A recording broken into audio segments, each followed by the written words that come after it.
नमस्कार दोस्तों, राधे राधे। आज की वीडियो है काली पत्नी। अरे प्रिया, तुम सांवली हो और ऊपर से यह काली साड़ी, वो अच्छी दिखेगी क्या तुम्हारे ऊपर? पहले ही तुम्हारे रंग को देखकर लोग ताना मारते हैं। श्याम प्रिया को बोला, देखो ना श्याम, मैं बोलती तो कहती, सास बोलती रहती है हमेशा।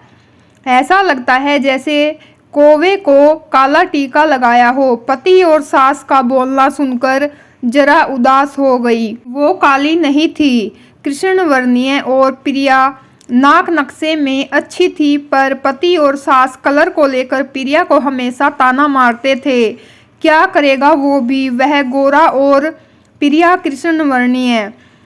लोगों का क्या, वो तो नाम रखने में पीएचडी होते हैं। ब्लैक और वाइट जोड़ी बोलते थे दोनों को। श्याम का मन वैसे साफ था, प्रिया को अगर कोई कलर को लेकर बोलता था तो उसे जरा भी अच्छा नहीं लगता था। इसीलिए वह भी थोड़ा बहुत बोल देता था ताकि वह जिद ना करे। लेकिन जब वह बोलता था तो उसे इस बात का पछतावा होता था। उसकी माँ घर में हमेशा कड़वाहट रखती थी। आज भी वैसे ही हुआ। घर में उत्सव के माहौल में सुबह जब सास ने प्रिया से बात की तो वह थोड़ी घबराई हुई थी। उसका चेहरा भी शांत था। श्याम वास्तव में खुद पर शर्मिंदा था। अपराधी की तरह बैठने की बजाय वह काम के लिए बाहर गया। कई सारी महिलाएं काली साड़ी पहनकर सड़कों पर चल रही थी। सभी ही गोरी थी ऐसा नहीं था, लेकिन उन पर वह काली साड़ी अच्छी लग रही थी। श्याम काम की जगह पर गया। उसका बचपन का दोस्त विक्की और उसका पूरा परिवार साथ में था। जान पहचान हुई तभी पीठ के पीछे से विक्की की पत्नी आई। वह भी काली सांवली ही थी, काली साड़ी पहनी थी उसने। पीछे से एक आवाज आई, प्रतीक्षा दीदी, अच्छी दिख रही हो आप।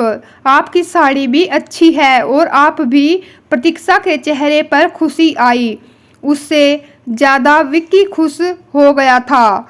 श्याम विक्की को कुतूहल से देख रहा था। विक्की ने वह देखा और जाना। वो श्याम के सवालों को हल करना चाहता था। विक्की ने श्याम से सीधे ही पूछ लिया, पूछो तुम्हारे मन में जो भी है, मैं तुम्हें उसका उत्तर देने के लिए तैयार हूँ। श्याम पहले हड़बड़ाया, फिर वह बोलने लगा कि नहीं नहीं, ऐसा कुछ भी नहीं है। विक्की ने श्याम से कहा, तुम मुझे नहीं जानते कि मैं लोगों का मन कितने अच्छे से पढ़ सकता हूँ। तुम तो मेरे बचपन के मित्र हो, तुम्हारे मन की बात भला मुझसे कैसे छुपी रह सकती है। विक्की आगे बोला, चलो ठीक है, तुम्हारा सवाल भी मैं ही बता देता हूँ। तुम यही सोच रहे हो ना कि मेरी पत्नी जो रंग से काली है और आज उसने काली साड़ी पहन रखी है, फिर भी वह और मैं इतना खुश कैसे? श्याम सब कुछ शांति से सुन रहा था और कुछ भी नहीं बोल पा रहा था। विक्की बोला, काला रंग ऐसा रंग है जिसमें दुनिया का कोई भी रंग मिला दे वह कभी नहीं बदलता, यानी कि किसी और रंग की संगत में वह अपने अस्तित्व कभी नहीं छोड़ता। इसी प्रकार प्रतीक्षा भी दिल से एकदम उस कलर के जैसी ही है, कभी भी रंगीन ना होने वाली लड़की है। वह अपनी मर्जी से जिए, यही मुझे लगता है। मैं उसे खुश देखना चाहता हूँ। लोगों का क्या, वह तो बैठे ही है बुरा भला बोलने के लिए। गोरी औरत रही तो छिपकली बोलते हैं, काली होती है तो चूहा और कौवा बोलते हैं। क्या क्या नहीं बोलते लोग। ताना मारने वाले मारते रहे, हमें हमेशा खुश रहना चाहिए। वही मैं अब कर रहा हूँ। वो सुबह मुझे बोली, मैं कैसी दिख रही हूँ, अच्छी लग रही हो तुम। ऐसा बोलने पर उसके चेहरे पर वह कोलगेट स्माइल देखकर मुझे सकारात्मक ऊर्जा मिली। घर से बाहर निकले तो सभी बोलने लगे कि अच्छी लग रही हो भाभी। हम दोनों ने अच्छे मन से यह बात सोची, कोई ना कोई ताना मारने के लिए बोला ही होगा ना, उस वजह से जीने की दिशा क्यों बदले। श्याम को उसके घर का सुबह का माहौल याद आया। वह खुद पर ही चिढ़ गया। उसे लगा वो सचमुच में गलत था। मैं ही प्रिया को दुख देता हूँ, उस वजह से सब उसे बोलते हैं। अब मुझे ही अपनी भूल सुधार कर उसे माफ़ी मांगनी होगी। उसने हंसते हुए विक्की को अलविदा कहा।